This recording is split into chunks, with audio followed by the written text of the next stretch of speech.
नमस्कार। आज आपला विषय आहे हुमणी। मी मनोज जाधव, मनोज फर्टिलायझर्स। आपली एक फॉर्म रिसोडला आहे आणि एक सेनगावला आहे। माझा कॉन्टॅक्ट नंबर 7588 091 243। आपण नेहमीच वेगवेगळ्या विषयावर व्हिडिओ अपलोड करत असतो। आजचा विषय आहे आपला हुमणी। तर मित्रांनो, जमिनीचं आरोग्य आणि हुमणी याचा काय संबंध आहे या विषयावर आपण आज चर्चा करणार आहे। जमिनीचं आरोग्य जर चांगलं असलं तर तुमच्या जमिनीमध्ये मित्र बुरशी, मित्र कीटकनाशकाचे प्रमाण जास्त राहते। कारण मित्र कीटकनाशक, मित्र बुरशी ह्या ज्या राहतात यांना जगण्यासाठी तुमच्या जमिनीमध्ये काही ऑर्गॅनिक मॅटरची खूप मोठ्या प्रमाणात गरज राहते। मग आपण विचार करतो की हुमणीचा जन्म आजकाल झाला का? नाही, याचं उत्तर आपसुक तुम्हाला पण येईल नाही। कारण हुमणी खूप वर्षाची, आपल्यापेक्षा पण सिनियर आळीचा प्रकार जो आहे, आळी ही पृथ्वीवर माणसाच्या पूर्वी आलेली आहे। परंतु आळीचा एवढा प्रकोप आपल्याला आजपर्यंत का दिसला नाही? याचं सर्वात महत्त्वाचं कारण हे होतं की आपली जमीन सुपीक होती। आपली जमीन सुपीक होती म्हणजे आपल्या जमिनीतला ऑर्गॅनिक कार्बन जास्त होता, आपल्या जमिनीमध्ये ऑर्गॅनिक मॅटर जास्त होतं।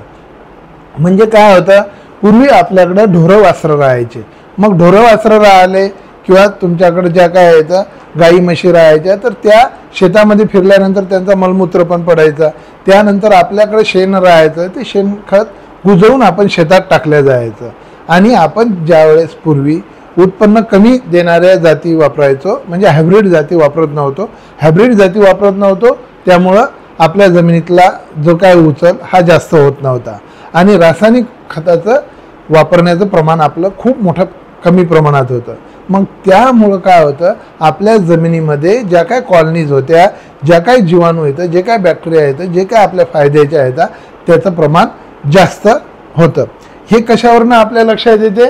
तर आपण जे आहे आपल्या जमिनीत पूर्वी जेव्हा आपण लहान होतो त्यावेळेस आपल्या जमिनीत मोठ्या प्रमाणात गांडूळ दिसायचे। हे गांडूळ डोळ्यानं दिसतात म्हणून आपल्या लक्षात आलं की गांडूळ आज जे आहे, आज आपल्या तुमच्या माझ्या शेतीत, कोणाच्याही शेतीत गांडूळ कमी प्रमाणात दिसतात। मग गांडूळ कमी झाले याचाच अर्थ सर्वात महत्त्वाचा आहे, गांडूळ जर कमी झाले तर तुमच्या जमिनीमधले बाकी जीवाणू, बाकी बॅक्टेरियासुद्धा कमी प्रमाणात कमी झाले असणार। हे आपण याच्यावरून सिद्ध करू शकतो। गांडूळ का कमी झाले असणार? गांडूळ याच्यामुळं कमी झाले की आपण चुकीच्या पद्धतीने आपल्या प्रॅक्टिसेस आहेत त्यामुळे गांडूळ आपल्या हाताने आपण कमी केले। मग आपल्या शेतामध्ये आपण रासायनिक खत टाकायला पाहिजे की नाही टाकायला पाहिजे? तर हो, आपल्याला जर उत्पन्न घ्यायचं तर रासायनिक खतं टाकणे गरजेचेच आहे, परंतु प्रमाणात टाकले गेले पाहिजे। कुठले रासायनिक खत आपल्या पिकाला गरजेचं आहे तेवढंच टाकलं गेलं पाहिजे। ह्या पण गोष्टी आपण शिकायला पाहिजे। दुसरी महत्त्वाची गोष्ट आहे, त्याच शेतकऱ्याला अधिकार आहे रासायनिक खत वापरायचा ज्या शेतकऱ्याकडे शेणखत किंवा गांडूळ खत शेतामध्ये दिलेलं असेल तर। म्हणजे ऑर्गॅनिक मॅटर जर दिलेला असेल जमिनीत तरच तुम्हाला रासायनिक खत वापरण्याचा अधिकार आहे, अन्यथा वापरणं चुकीचं आहे।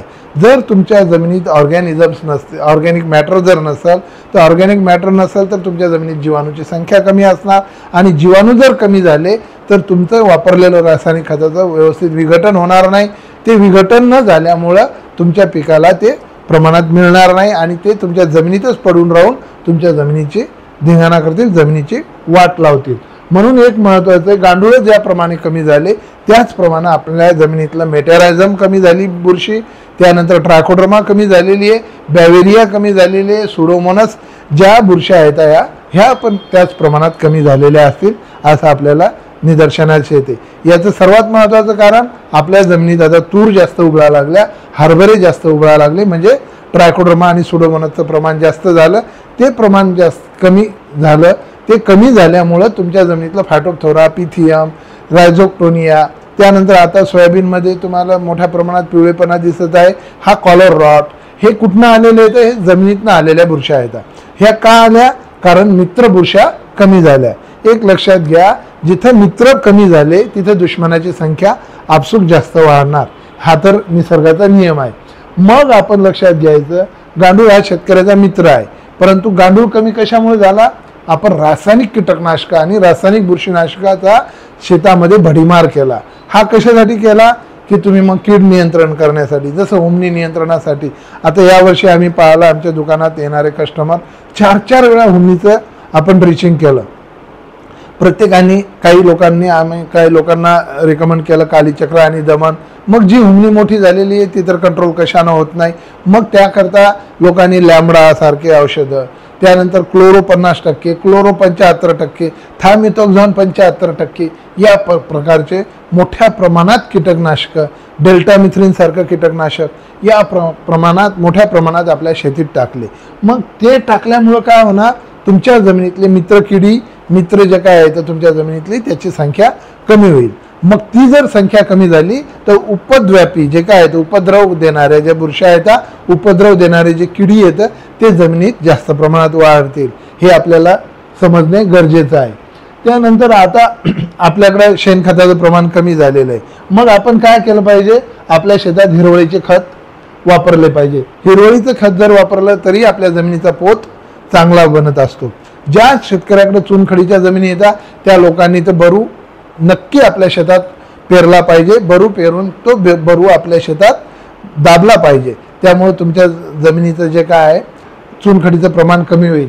त्यानंतर जमिनीचा pH जर बिघडलेला असेल तर pH सुद्धा बरूमुळे तुमचा बऱ्यापैकी मॅनेज होण्याचं एक काम करत असते. आणि बरूमुळे तुमच्या जमिनीतला ऑर्गॅनिक कार्बन मोठ्या प्रमाणात वाढते. ऑर्गॅनिक कार्बन जो आहे हा कार्बन सोर्स, ऑर्गॅनिक कार्बन म्हणजे सेंद्रिय खतातून मिळालेला कार्बन, त्याला ऑर्गॅनिक कार्बन म्हणत असतात, जो की फक्त सी फॉर्ममध्ये मिळते. मग बाकी CO3 कार्बन म्हणजे कार्बन जो आहे कार्बन डायऑक्साईड म्हणजे CO2 हा पण तुमचा इनऑर्गॅनिक कार्बन झाला. त्यानंतर कार्बोनेट जे येतं CO3 हे सुद्धा तुमचं इनऑर्गॅनिक कार्बन झालं. परंतु हा जो कार्बन आहे हा तुमचा ॲनिमल एक्स्ट्रॅक्टपासून म्हणा किंवा प्लांट एक्स्ट्रॅक्टपासून जो मिळत असते तो ऑर्गॅनिक कार्बन राहते. त्यामुळे आपण हिरवळीचे खतं वापरले पाहिजे. हिरवळीचे खतं जर वापरले तर तुमच्या जमिनीची सुपीकता चांगली पद्धतशीर राहील, चांगली राहील. मग हिरवळीचे खतं झाले नंतर आपण लोकांनी आता आपल्याकडे शेणखताचं प्रमाण कमी झालं. आपल्याकडं जसे माझ्या आजोबाकडं 100-150 गायी राहायच्या, 100-150 ढोरं वासरं राहायचे, त्यामागं ढोरकी राहायचा एक, तो व्यवस्थित राहायचा. आज आपल्याकडे ढोरकी मिळत नाही, म्हणजे कामाला मजूर मिळत नाही. याचं सर्वात मोठं श्रेय तर सरकारला आहे. सरकार सर्वांना आजकाल फुकटचा पैसा देण्याच्या मागं लागलेलं आहे, फुकटचं खाणं पिणं द्यायचं मागं लागलेलं आहे. मी नेहमी सांगतो, जर कोणाला जर आपला दुश्मन असेल आणि त्या दुश्मनाला जर मातीत घालायचं असेल तर तुम्ही त्यासोबत भांडण नका करू. त्याच्या मुलाला दर हप्त्याला 500 रुपये देणं चालू करा. मग ते 500 रुपये देणं चालू केल्यानंतर आपसुकच त्या मुलाची काम करण्याची जे काय आहे सवय मोडून जाणार. फुकटचे पैसे खर्च करण्यासाठी तो बाकी ह्या गोष्टी काम करण्याची त्याला आवश्यकता राहणार नाही. दर हप्त्याला त्याला जर 500 रुपये देत गेलो आपण तर त्याला आपण निष्क्रिय बनवणार. कधी कधी मला या सरकारवर शासनकर्त्यावर हाच डाऊट येते की भारत देशांना हे काही निष्क्रिय बनवण्याच्या मागं लागलेले आहेत का. त्याचा सर्वात डायरेक्ट इफेक्ट जो आहे हा आमच्या शेतकरी बांधवांना होत आहे. हे पण लक्षात घेतलं पाहिजे या व्हिडिओच्या माध्यमातून. जे काय कोणी शासकीय अधिकाऱ्यांनी किंवा सरकार चालवणाऱ्यांनी जर हा व्हिडिओ पाहिला तर महत्त्वाचं आहे, आज आपल्याकडे ढोरकी नाही म्हणून आपण ढोरं ठेवत नाही.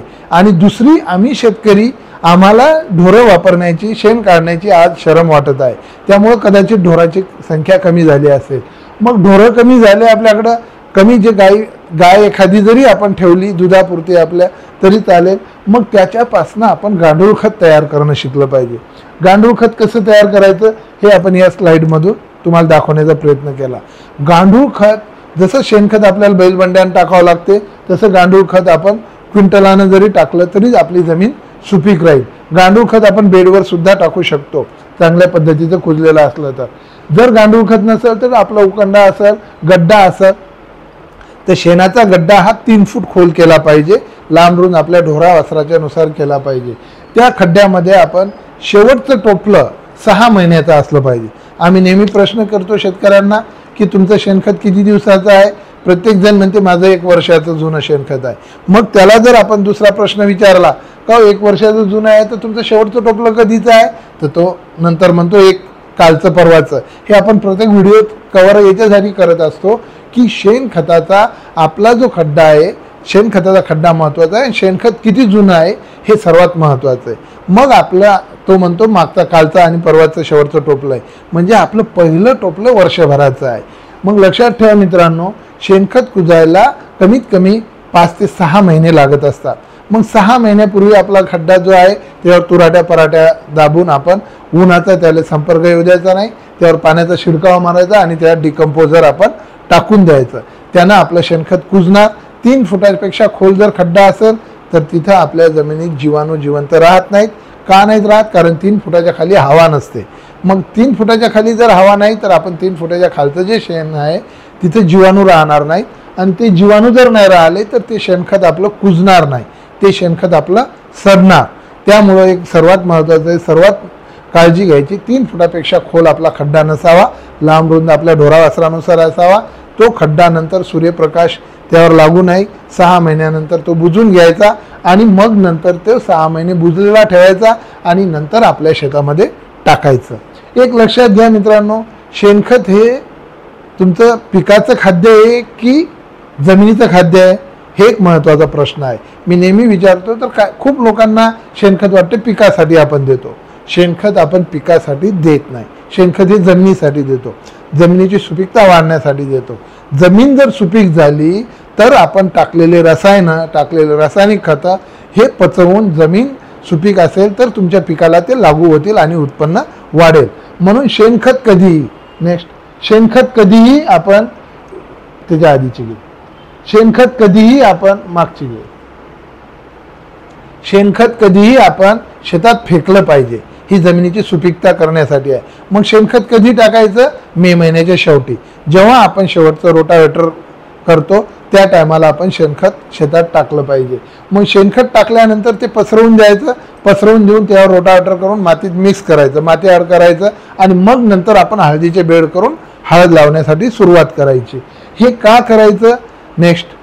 ह्या ज्या गोष्टी येतात, हे जर आपल्याकडे शेणखत नसेल, गांडूळ खत करायची पण आपली तयारी नसेल तर किमान आपण जीवामृत तयार केलं पाहिजे.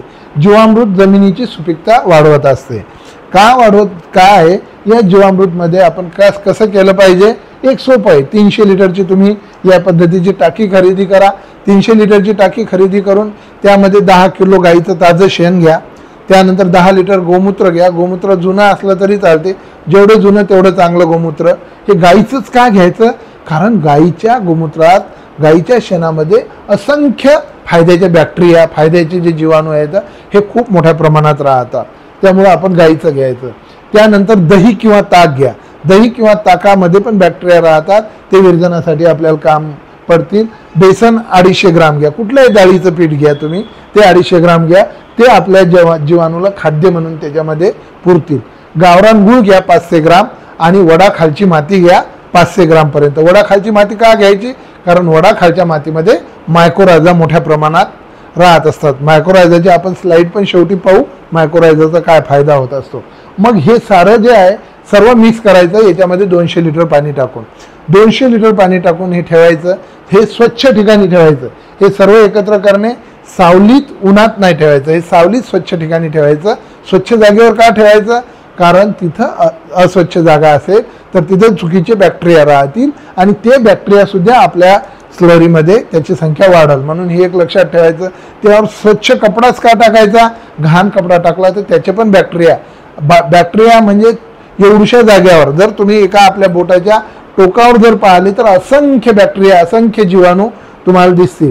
मग हे सारं स्वच्छ करून आपण करायचं, कारण हे एक आपण कुठली तरी गोष्ट शेती करता उपयोगासाठी आपण तयार करत आहे.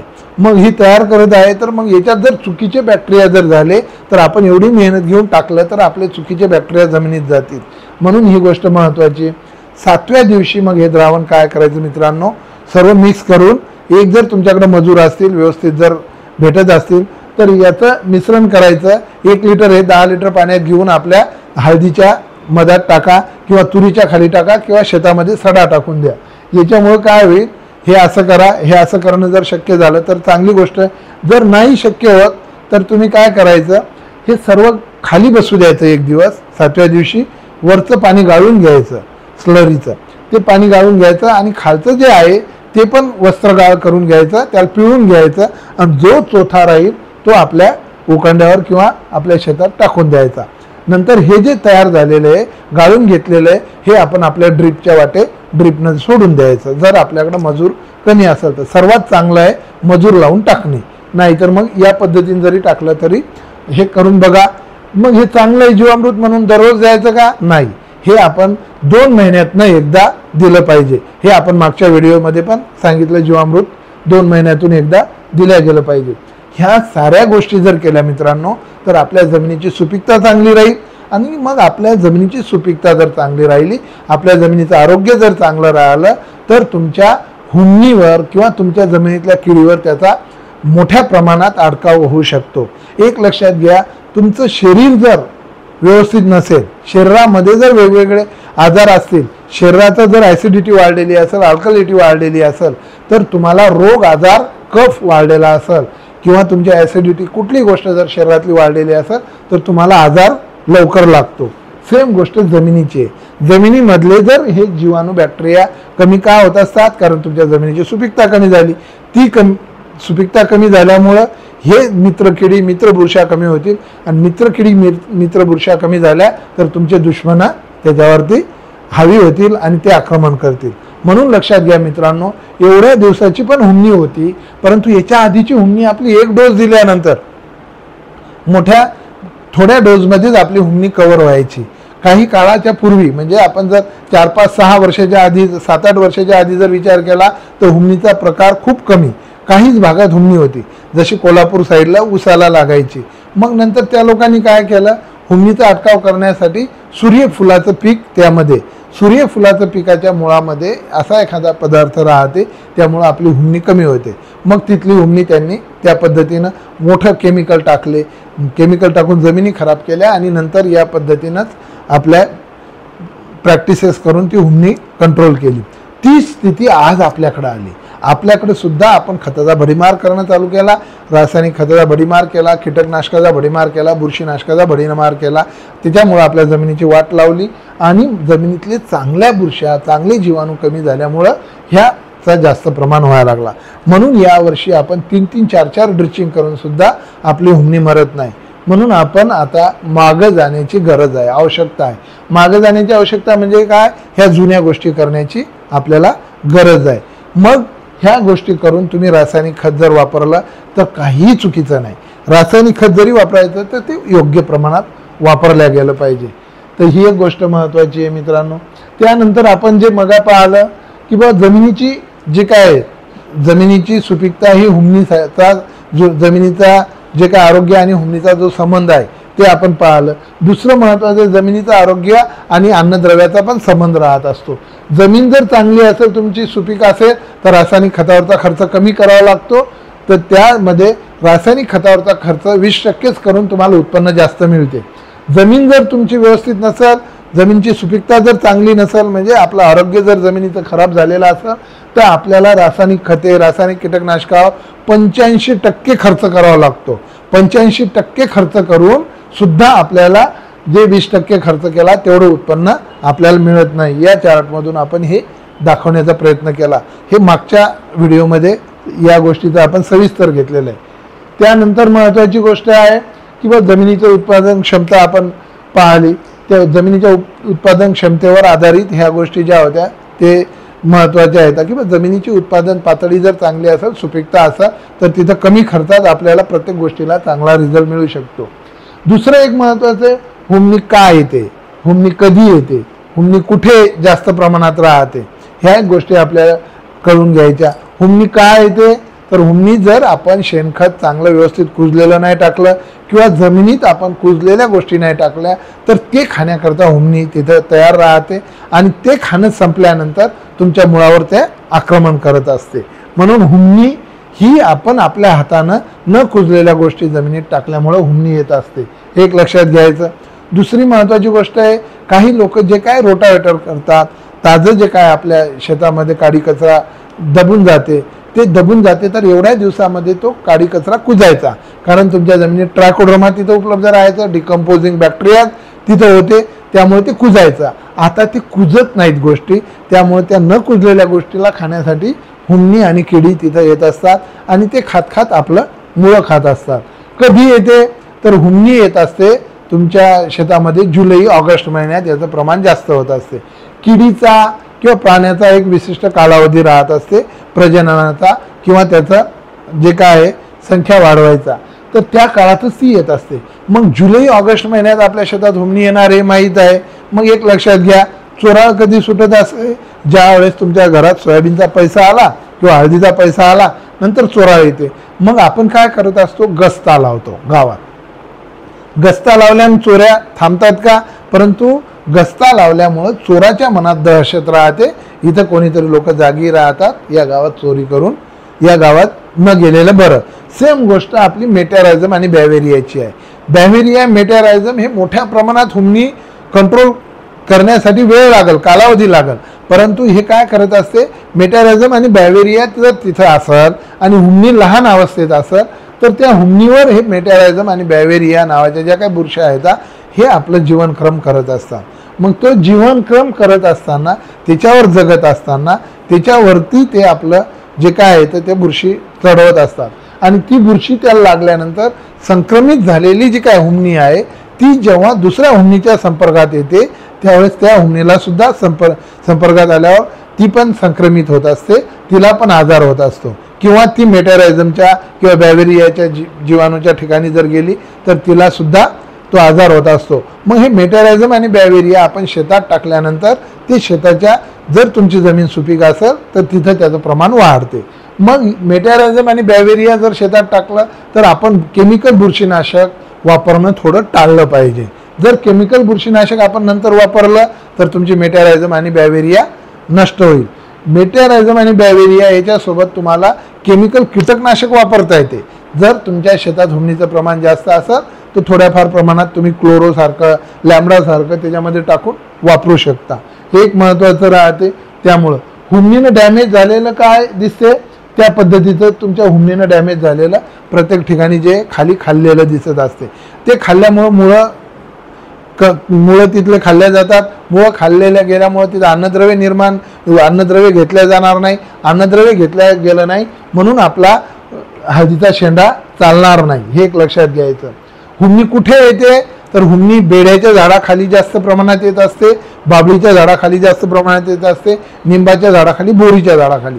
या झाडावर हुमणी आपला जीवनक्रम करत असते. ते झाडं हुमणीला राहण्यासाठी जास्त आवडतात. मग ते झाडं आपण तोडून टाकायचे का तर नाही. त्या झाडाखाली आपल्याला उलट ते इंडिकेटर आहे, तिथं पाहायचे. तिथं जर हुमणी आली तर तेवढ्या भागातली जर हुमणी नष्ट केली तर तुमच्या शेतात ती स्प्रेड होणार नाही. ते एक लक्षात घ्यायचं. हुमणीनं खाल्लेलं या पद्धतीचं तुम्हाला दिसणार. ज्या ठिकाणी शेंडा हळदीचा बंद झाला त्या ठिकाणी उकरून पाहायचं, तिथं हुमणीचं हे डॅमेज तुम्हाला दिसत. हुमणीची सायकल या पद्धतीची राहते. हुमणी काय करत असते, या पद्धतीचे भुंगे राहतात आडाआड. हे भुंगे नंतर त्यांचा नर आणि मादीसोबत संपर्क येते, त्यानंतर अंडी तयार होते, अंडीची आळी तयार होते आणि आळीचं नंतर तुमच्या नंतर कोशात जाते. आळी कोशात गेल्यानंतर तुमची आळी जी आहे कोशात गेल्यानंतर वापस ती कोशातून अडल्ट म्हणजे असं भुंगा तयार होत असतो आणि भुंगा तयार झाल्यानंतर वापस त्याची सायकल चालू होते. परंतु हुमणीचं सर्वात मोठं जास्तीत जास्त प्रमाण जुलै ऑगस्ट महिन्यात आपल्याला पाहायला भेटते. त्यानंतर हुमणीचा प्रादुर्भाव कमी होत असतो. हुमणीचं शेतात या पद्धतीनं आपल्याला लक्षात येते हुमणीचं जे संक्रमण झालेलं आहे. आता हे बघा, ह्या दोन लाईनी येतात, ही एक लाईन आहे, ही एक लाईन आहे. मग इकडची लाईन ठिंगणी आहे, इकडची लाईन मोठी आहे, म्हणजे इकडच्या लाईनचा शेंडा चालू आहे. मग आपण काय करायचं, या लाईनीला हुमणी लागलेली आहे हे गृहीत धरायचं. मग आता केमिकल कीटकनाशक किंवा केमिकल बुरशीनाशक जर वापरायचं झालं मित्रांनो आपल्याला, तर काय करायचं, समजा उदाहरण घ्या, हे जे आहे ही लाईन आहे, या लाईनीनं जिथं काय त्यानं आपल्या पिकामध्ये जे काय प्रादुर्भाव झालेला आहे तेवढ्याच भागात तुम्ही केमिकल बुरशीनाशक कीटकनाशक वापरा. याचं उदाहरण जर द्यायचं झालं तर तुम्हाला जर जखम झाली तर तुम्ही मलम पूर्ण शरीरानं लावता की नुसतं जखम झालेल्या ठिकाणी लावता, तर आपण निश्चितच उत्तर देणार की जखम झालेल्या ठिकाणी लावतो. मग आपला मलम पण वाचला आणि जखमेच्या जागेवरच लावला गेला. बाकी शरीरावर मलम लावला तर त्या केमिकलनं आपल्या शरीराची काही नुकसान पण झालं नाही, तेवढ्या जखमा पुरतात. मग आपल्या शेतात ज्या ठिकाणी हुमणी लागलेली आहे तेवढ्या ठिकाणी जास्त प्रमाणात लागलेली आहे, तिथं जीवाणू आपले लवकर काम करणार नाहीत, म्हणून तेवढ्याच भागात आपण ड्रिचिंग करणं शिकलं पाहिजे. तेवढ्याच भागात आपण केमिकल कीटकनाशक आणि केमिकल बुरशीनाशकाची ड्रिचिंग करायची. केमिकल कीटकनाशक आणि केमिकल बुरशीनाशक का टाकायचं तिथं? तेवढ्या भागात केमिकल कीटकनाशक याच्यासाठी टाकायचं की हुमणी ताबडतोब तिथली कंट्रोल झाली पाहिजे, आणि त्या केमिकल कीटकनाशक टाकल्यामुळे ती हुमणी तिथली कमजोर होईल. आणि बुरशीनाशक का टाकायचं? हुमणीनं जसा चावा घेतला, मागच्या स्लाईडमध्ये जे पाहिला आपण, हुमणीनं चावा घेतला, हुमणीनं चावा घेतल्यानंतर त्या ठिकाणी जखम झाली. मागच्या स्लाईडमध्ये जे जसं पाहिलं की हुमणीनं चावा घेतला म्हणजे इथं जखम झाली. ही जी झालेली जखम आहे याचा मातीशी संपर्क आला, मातीशी संपर्क आल्यानंतर मग तिथं कूज लागत असते, बुरशी लागत असते. त्यामुळे आपल्याला तिथं या ठिकाणी आपण केमिकल बुरशीनाशक आणि केमिकल कीटकनाशक वापरलं पाहिजे. तेवढ्याच भागात जिथं संक्रमण झालं, लक्षात घ्या, मी वारंवार सांगतो, जिथं संक्रमण झालं तिथंच वापरलं पाहिजे, हे एक लक्षात घ्यायचं. दुसरी महत्त्वाची गोष्ट आहे, कालीचक्र जे आहे याच्यामध्ये मेटॅरायझम नावाची जी काही बुरशी आहे ती बुरशी काय करत असते? हुमणीवर आपलं जीवन जगत असते. तर मग हुमणीवर या पद्धतीने ती बुरशी आपली डेव्हलप होते. ही आपण ताजा फोटो शेतातला एका घेतलेला आहे, त्या शेतात त्या पद्धतीने ती डेव्हलप झाली. मग ती बुरशी डेव्हलप झाल्यावर आपल्या शेतात मेटॅरायझमचं प्रमाण जास्त प्रमाणात वाढणार. मग ही जी बुरशी आहे ही काय करत असते? मेटॅरायझम जेवढं जास्त वाढलं तेवढी मेटॅरायझमची संख्या जास्त होईल, तेवढी त्या क्षेत्रात हुमणीचा अटकाव कमी येईल. म्हणजे जेवढं जास्त आपलं मित्र किडी आल्या किंवा सैनिक आल्यानंतर आक्रमण करणारे मागं मागं जात असतात. तीच गंमत आपल्या मेटॅरायझमची आहे, कालीचक्राची आहे. मग याचा संबंध जर दुसऱ्या हुमणीसोबत आला तर ती पण संक्रमित होईल. म्हणजे जसं आपण कोरोनाचं होतं, कोरोनात क्वारंटाईन का लोक ठेवायचो, त्याचा जर संबंध आपल्यासोबत आला तर आपल्याला सुद्धा कोरोना लागेल, त्यामुळे आपण त्यांना क्वारंटाईन ठेवत होतो. नेक्स्ट, ही एक गोष्ट आहे हुमणीची. नंतर पाणी व्यवस्थापन योग्य नसल्यास होणारं नुकसान, या विषयावर बोलू आपण. हुमणीच्या नंतर पाणी व्यवस्थापन का पाहतो हे तुमच्या नंतर लक्षात येईल. नेक्स्ट, पाणी देण्याची पद्धत ही अशी नसली पाहिजे. आता एक लक्षात घ्या, ड्रीप कशा करता आलेला आहे? ड्रीप याच्याकरता आलेला आहे की तुम्हाला पाणी मोजून मापून देण्यासाठी. ड्रीप हे मजुराला अटकाव घालण्याकरता आलेलं नाही. मग मोजून मापून पाणी दिलं पाहिजे. पाणी हे कशाला द्यायचं? आपण नेहमीच सांगत असतो, मागच्या पण व्हिडिओत सांगितलं, पाणी हे मुळाला द्यायचं, जमिनीला द्यायचं नाही. पाणी जर जमिनीला दिलं तर तुमची जमीन नापीक होणार, हे लिहून ठेवा. का नापीक होणार? कारण जमिनीतला जे वरचा थर सुपीक आहे, पाणी वारंवार जास्त दिल्यानंतर पाण्यासोबत ती सुपीकता जमिनीची, तिथं हवाच राहणार नाही. हवा राहणार नाही म्हणजे बॅक्टेरिया, जीवाणू राहणार नाही. त्यानंतर त्यातले जे काही अन्नद्रव्य येतं ते खाली लीच आउट होऊन जातील. म्हणून पाणी हे आपण मोजून मापून दिलं पाहिजे. नेक्स्ट, दुसरी महत्त्वाची गोष्ट आहे, पाणी मोजून मापून का द्यायचं? की खतं पाण्यात विरघळणारी खतं असतात. मग ही पाण्यात विरघळणारी खतं, ते पाणी जर जास्त झालं तर त्या पाण्यासोबत खोल चालले जातील.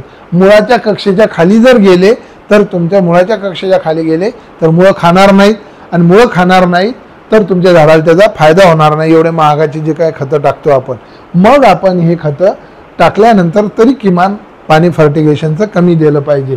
दुसरी महत्त्वाची गोष्ट, ते मुळाच्या खाली गेल्यानंतर काय होणार? मुळाच्या खाली गेल्यानंतर ते खतं मुके बसणार नाहीत, तिथनं क्षार तयार करतील आणि ते क्षार तयार होऊन जमिनीत वर येतील. हे लक्षात घेतलं पाहिजे. म्हणून पाणी मोजून मापून दिलं पाहिजे. त्यानंतर ड्रीप जे आहे, ड्रीप करणाऱ्या लोकांनी काय करायचं? ड्रीप फर्टिगेशन ज्या शेतकऱ्यांना करायचं त्या शेतकऱ्यांनी हळद लावली त्या दिवशीच ड्रीप आथरून दिलं पाहिजे, आपल्या लॅटरल आथरून दिल्या पाहिजे. का लॅटरल आथरून द्यायच्या? आता उदाहरण घ्या, ह्या लॅटरल आपण या ड्रीपच्या बेडवर आथरलेल्या आहेत, हे आपण मागच्या वेळेस पण सांगितलेलं आहे. मग आता काय होत असते, तिथं जर पाणी पडलं, ज्या ठिकाणी पाणी पडलं तिथंच रूट बॉल तयार होत असतात. म्हणजे आता या हळदीला जर पाहिलं आपण, लहानपणापासून या हळदीला ड्रीप आहे, तर या हळदीचे जे काही मुळं येतं हे मधातच वाढलेले येतं, हे बाजूनं साईडनं वाढलेले नसतात. मग आपण फ्लड इरिगेशन जर केलं, हे जर ड्रीपच नाही आथरलं, तिथं पाणी ओलावा, तिथं खतं जर नाही दिले तर तुमचे मुळं अस्ताव्यस्त साऱ्या एरियात वाढतील. मग तुमची हळद काय ठरवते की आपल्या शेतात आपला मालक ड्रीप लावणार नाही, आपल्याला चौकडचं अन्न जमा करून पिकाला खाऊ घालायचं. मग त्यामुळं पिकाची मुळं साऱ्या बाजूनं वाढतील. मग अशा वेळेस ड्रीप जर सुरुवातीलाच आथरलं तर तुमच्या झाडाची पूर्ण शक्ती, पूर्ण जे मुळं आहेत त्या ड्रीपच्या दिशेनं वाढतील आणि तिथूनच अन्नद्रव्य आणि तिथूनच पाणी शोषण करणं शिकतील. म्हणून ड्रीप ज्या शेतकऱ्यांना करायचं त्या शेतकऱ्यांनी ड्रीप हे पहिल्या दिवसापासूनच टाकलं पाहिजे. नंतर मग काही लोकांचं म्हणणं राहते ड्रीप का नाही टाकत, नाही आम्हाला मग आऊत फाटा घालण्यासाठी अडचणी होतात. अडचणी होत असतील तर हळद लावूच नका. हळद जर चांगलं उत्पन्न घ्यायचं असेल तर याच पद्धतीने करा. नंतर तुम्ही ते गुंडाळून ठेवा, तुमचा आऊत घाला आणि त्या पद्धतीने करा, तरच तुम्हाला चांगला फायदा मिळेल. जर ड्रीप तुम्ही पहिल्या दिवसापासून टाकलं तर तुम्हाला जवळपास 10 ते 15 क्विंटल 10 ते 15% उत्पन्न वाढते. ज्या लोकांना 10 क्विंटल व्हायचं त्या लोकांना 11-12 क्विंटल निव्वळ आपल्या ड्रीप आथरण्याच्या टायमिंगनुसार लक्षात घ्यायचं. नेक्स्ट, त्यानंतर ड्रीपचं पाणी कसं द्यायचं या पद्धतीने दिलं गेलं पाहिजे. हे ड्रीपचं पाणी थेंब थेंब पडलं पाहिजे. ड्रीपचं पाणी मुळापर्यंतच गेलं पाहिजे. ड्रीपचं पाणी चाडीसारखं जाते. ड्रीपचं पाणी चाडीसारखं उलट्या चाडीसारखं जाते, ते मुळापर्यंत गेलं पाहिजे. मुळाच्या खाली पाणी ओलावा गेला नाही पाहिजे. बेड हा आपला वरून 2 फूट रुंद असला पाहिजे, हाईटले 6 इंचच असला पाहिजे, म्हणजे अर्धा फुटच असला पाहिजे. आपल्याला बेडवर माती 1-2 वेळा चढवायची, त्यामुळं हाईट कमीच ठेवायची. दुसरी, बेड का करत असतो आपण, बेडमधलं एक्सेस झालेलं पाणी बाहेर निघलं पाहिजे. आता जर आपण ते पाणी जास्त दिलं गेलं असेल तर तुमच्या बेडमध्ये ओलावा राहील. बेडमध्ये ओलावा जर राहिला, मागची स्लाईड या, बेडमध्ये जर ओलावा राहिला तर हे जे बेड आहे याच्यात जर ओलावा राहिला तर तुमची हळद ही पाण्यात राहील. पाण्यात राहिलेली हळद जे काही तुमच्या हळदीला हुमणीनं खाल्लं होतं तिथं ओलावा राहील. ओलावा राहिल्यानंतर तिथं कंदकुज तयार होईल. दुसरी महत्त्वाची गोष्ट आहे मित्रांनो, बेड तयार करतो पण ह्या ज्या सऱ्या राहतात या सऱ्यामध्ये बऱ्याच लोकांचं पाणी साचलेलं राहते. मग या सऱ्यामध्ये जर पाणी साचलं, आपल्या या सऱ्यामध्ये जर पाणी साचलेलं असलं तर ते पाणी काय राहते, पाण्याचा गुणधर्म आहे मोकळ्या ठिकाणी जायचा. मग आपली मोकळी जमीन कोणती राहील, बेडची राहील. मग बेडमध्ये आतच ते पाणी राहील. मग याचं तुम्ही एक लक्षात घ्या, पाणी द्यायला तुम्ही जेव्हा जाता, जोडा जेव्हा तुमचा पायात राहत असते तेव्हा जोड्या पायावरचे आपल्या टर्फलं निघत असतात. काय टर्फलं निघतात, कारण कंटिन्यू ते ओलावा राहते त्या बूटमध्ये. मग तीच गोष्ट जर तुमच्या बेडमध्ये ओलावा राहिला तर तुमचं जे हळदीची कांडी आहे त्याची सुद्धा वरची स्किन खराब होता राहते, ती नाजूक होते आणि तिथं बुरशा लागतात. नेक्स्ट त्यानंतर एक महत्त्वाचं आहे की बा आपण 6 इंचच का उंच ठेवायचा बेड. जर 6 इंचापेक्षा जास्त आपण बेड उंच केला तर त्यावर माती चढवता येणार नाही. माती जर चढवता आली नाही तर ते तुमचे कंद उघडे पडतील. कंद उघडे पडले तर 2 नुकसान येतं, त्याला कंद माशी लागल आणि कंद उघडे पडलेले असले तर ते कंद मॅच्युअर होणार नाहीत, ते हिरवे पडतील आणि तुमचं 10 ते 15% उत्पन्न कमी होईल. हे आपण नेहमी प्रत्येक स्लाईडमध्ये दाखवत असतो. हळद लावलेली असलेली हळद वरवर वाढत जाते, हे एक लक्षात घ्या, खाली नाही जात हळद. म्हणून आपल्याला माती वरवर चढवल्या गेली पाहिजे. नेक्स्ट, ह्या गोष्टीची हे कंदमाशी राहते. मग हे कंद जर उघडे राहिले तर तिथं कंदमाशी लागल, किंवा तुमच्या जमिनीत पाणी जास्त ओलावा राहिला तर तिथं कंदकुज होईल आणि तिथं कंद जे काही रुण्या येतात त्या तयार होतील. मग याच्यामुळं आपलं नुकसान होते. कंदमाशी झाकलेल्या कंदावर लागत नाही किंवा निरोगी झाडावर लागत नाही. ही कंदमाशी आल्यानंतर याचं एक नियंत्रण करण्यासाठी तुम्ही फेंडॉल सारखं कीटकनाशक किंवा क्विनॉल्फॉस सारखं कीटकनाशक किंवा बाजारात बऱ्यापैकी कीटकनाशकं येतं, ते कीटकनाशक कॉन्टॅक्ट कीटकनाशक आपण वापरायचं. त्यासोबत एखादं गरज असली तर पिवळेपणा असला तर फेरस आणि झिंक घ्या. नेक्स्ट, त्यानंतर ही एक अळी येत असते, पान गुंडाळणारी अळी. ही जर अळी आली, याचा जर प्रादुर्भाव जास्त असला तर म्युआरोलॉन घटक असणारं जे काय कुठलंही कीटकनाशक असेल ते तुम्ही वापरू शकता. त्यामुळं मग असं बाजारात बॅराझाईड सारखं आहे किंवा वायगर सारखं आहे, हे असे चांगले GSPचं वायगर म्हणून आहे या पद्धतीचं, किंवा मग चांगल्या क्वालिटीचे जे काय ज्याच्यामध्ये म्युआरोलॉन आहे किंवा इव्हिसंट आहे, हे आपण कीटकनाशक वापरले पाहिजे. त्याने ही अळी, काळी अळी कंट्रोल होईल. एक लक्षात घ्यायचं, हे जास्त प्रमाण असेल तरच याच्यावर आपण खर्च करायचा, कमी असेल तर नाही केला तरी चालते. नेक्स्ट, त्यानंतर कंदकुज का लागते, तर आपण काय केलं, चुकीची जमीन, चुकीची मशागत, चुकीचं पाणी, हे कंदकुज लागण्याचे कारण येतं. जर आपण पाण्याचं व्यवस्थापन व्यवस्थित नाही केलं, कंटिन्यू ओलावा राहिला तर तुमचं कंद जे आहे ते खराब होतील. कंद खराब राहिल्यानंतरच तिथं कंदकूज लागत असते. कंदकूज लागल्यानंतर तिच्यात रुण्या होतात. मग काही महाशय काय राहत असतात, कंदकूज लागली त्यात रुण्या झाल्या तर त्या रुण्याच मारायच्या. रुण्या मारल्यामुळं कंदकूज थांबणार नाही मित्रांनो. एक लक्षात घ्या, तुमच्या जनावराला, तुमच्या ढोरांना जेव्हा बाऊ होतात, कुत्र्याला, गाईला, तर ते जे काही जखम होते त्या जखमामध्ये बाऊ होतात, म्हणजे रुण्या होतात. तर त्या रुण्यामुळे जखम झाली तुमची, काय जखमामुळे रुण्या झाल्या, हे तुम्ही लक्षात घेतलं पाहिजे. मग त्या रुण्या मारल्यामुळे जखम थांबल का, तर नाही. तुम्हाला काय करावं लागेल, ती जखम थांबण्यासाठी काहीतरी औषधं लावा लागतील. ती जखम थांबल्यानंतर आपोआप त्या रुण्या नष्ट होतील. सेम गोष्ट आपल्या हळदीची आहे. हळदीची जखम थांबण्याकरता तुम्हाला बुरशीनाशक वापरावं लागतील. हे येऊ नये म्हणून काय करायला पाहिजे, आपण आता बघा जुलै ऑगस्टमध्ये हुमणी लागली. जुलै ऑगस्टमध्ये हुमणी लागल्यानंतर तिथे जखमा झालेल्या आहेत. मग आपण सप्टेंबरच्या पहिल्या आठवड्यात किंवा ऑगस्टच्या शेवटी किंवा सप्टेंबरच्या 15पर्यंत जमिनीमध्ये ट्रायकोडर्मा आणि सुडोमोनास टाकलं पाहिजे. ट्रायकोडर्मा चांगल्या क्वालिटीचं जर घ्यायचं झालं तर IPLचं बायोहार्ज येते, ते बायोहार्ज वापरलं पाहिजे. किंवा सुडोमोनस जे आहे हे बॅक्टेरिया नावाने येत असते. हे ट्रायकोडर्मा आणि सुडोमोनस हे दोन बुरशा, जसं की बाबा बायोहार्ज आणि बॅक्टेरिया, हे आपण या जमिनीत वापरलं पाहिजे. हे सरसकट टाकलं गेलं पाहिजे. परंतु जिथं जास्त अटॅक आहे, जिथं जास्त झाडं आपले मर लागलेली आहे, त्या ठिकाणी काय करायचं, केमिकल आपण बुरशीनाशक वापरलं पाहिजे. मग अशा ठिकाणी GSPचं PCT येत असते, किंवा कोसाईड 3000, भारत सर्टीचं कोसाईड 3000 आहे, किंवा मॅटको जे काय आहे आपल्या इंडोफिलचं मॅटको आहे 35% मेटॅलायझिल. तर ह्या बुरशीनाशकाचा आपण तिथं आळवणी केली पाहिजे. पण ही कुठं करायची, मग मी सांगितल्याप्रमाणे जिथं तो आजार लागलेला आहे त्या आजारापासून मागं पुढं 1 फूट जास्त शेतात करायची नाही. का नाही जास्त शेतात करायची, कारण तिथं आपले निरोगी झाडं येतं. निरोगी झाडं आहेत म्हणजे तिथं फायद्याच्या बुरश्या आहेत, त्या मारायच्या नाहीत आपल्याला, म्हणून त्या ठिकाणी नाही करायची. मित्रांनो, फक्त जिथं लागण झाली तिथंच तुम्ही केमिकल बुरशीनाशकाचा वापर केला पाहिजे. हे आपण ड्रिचिंगसाठी दिलेल्या गोष्टी आहेत. मित्रांनो, आतापर्यंत आपण पाहिलं की जमिनीची सुपीकता, जमिनीचं आरोग्य जर चांगलं असेल तर तिथं विविध बुरश्या, आपल्या ज्या काही मित्रबुरश्या तिथं जिवंत राहणार. त्या मित्रबुरश्या जर जिवंत राहिल्या तर तुमच्या शत्रुबुरश्यावर, शत्रुकिडीवर ते आक्रमण करू शकतील. आणि त्यांनी आक्रमण केले आणि आपण थोडंसं त्याला जर मदत केली, थोडं केमिकल टाकलं, थोडं काय जे जीवाणू टाकले, तर त्याचा आपण अटकाव करू शकतो. ह्या पद्धती आपण आतापर्यंत पाहिल्या. याच्यानंतर सर्वात महत्त्वाचं आहे अन्नद्रव्य व्यवस्थापन. हे आपण मागं पण सांगितलं, मागच्या पण व्हिडिओत आपण अन्नद्रव्य व्यवस्थापनाबद्दल बोललो, परंतु त्याच्यात वारंवार काही चुकी होतात आपल्या. त्यामुळे एक थोडके मुद्दे काढले आपण. जमिनीच्या मजदुरानुसार आपण अन्नद्रव्य दिले पाहिजे.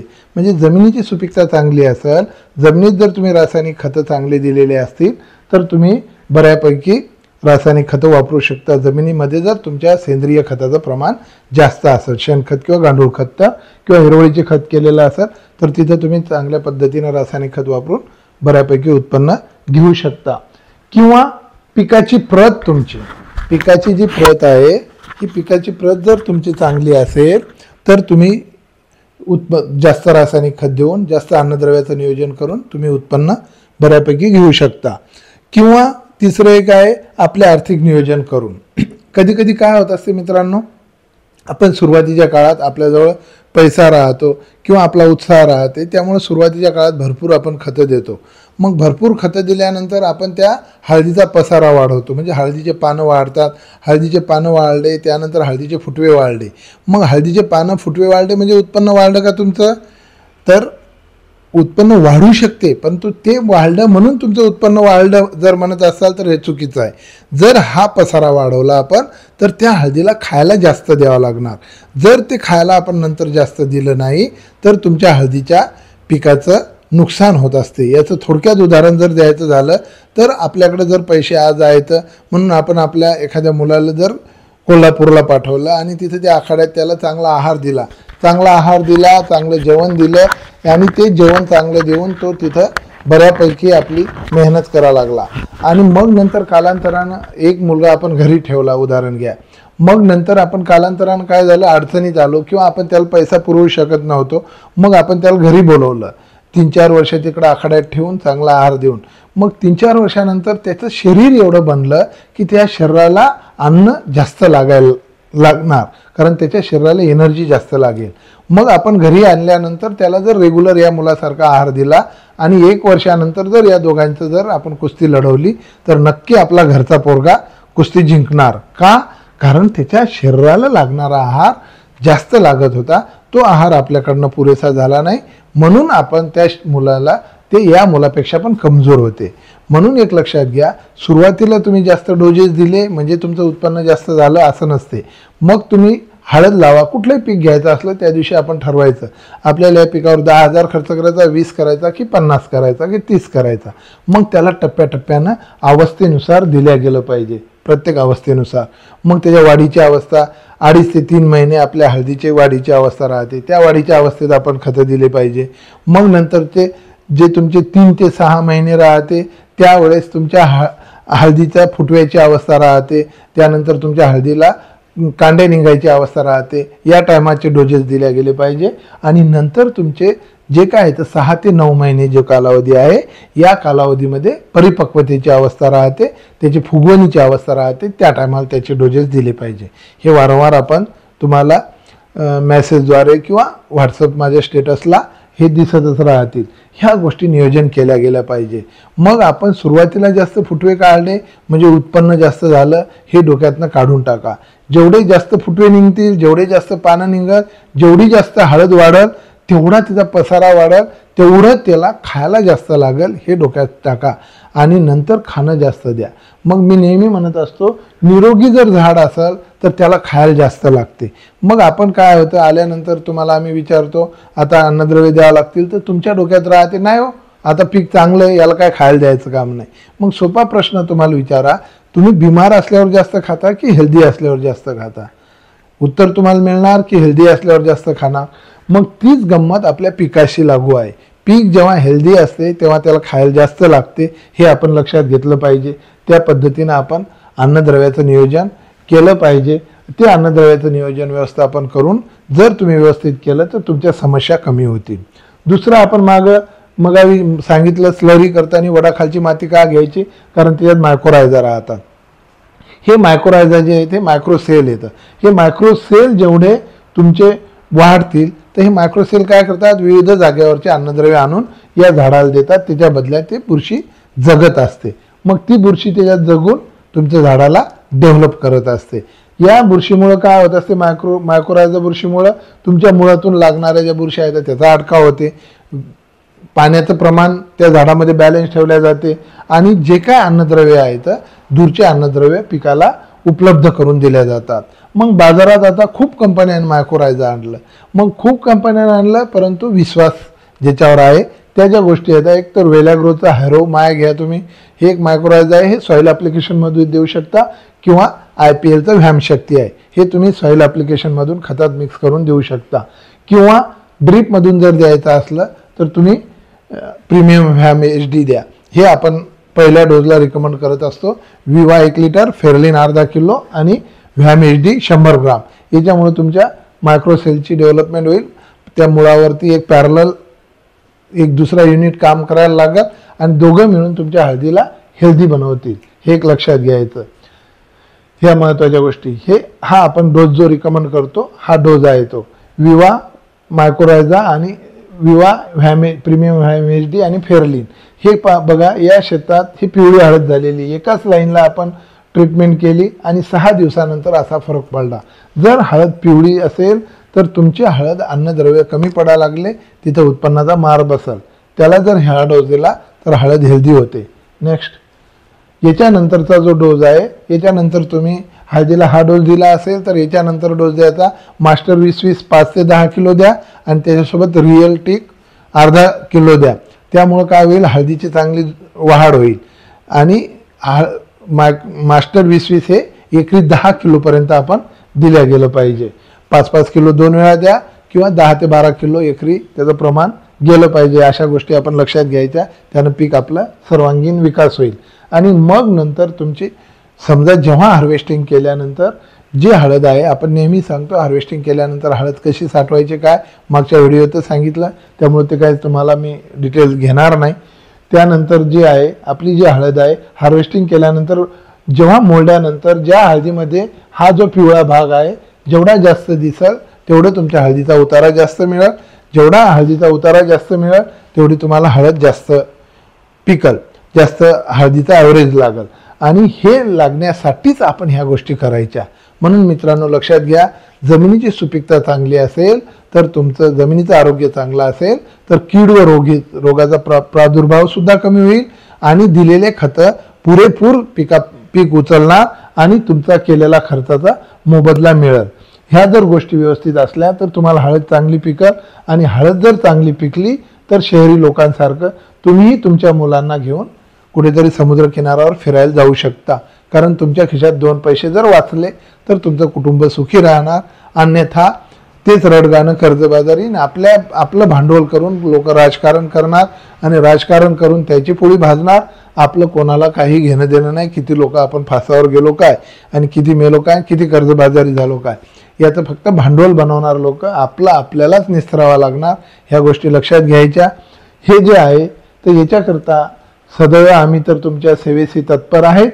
अधिक माहिती करता मनोज फर्टिलायझर टीम तर आहेच तुमच्या सेवेशी.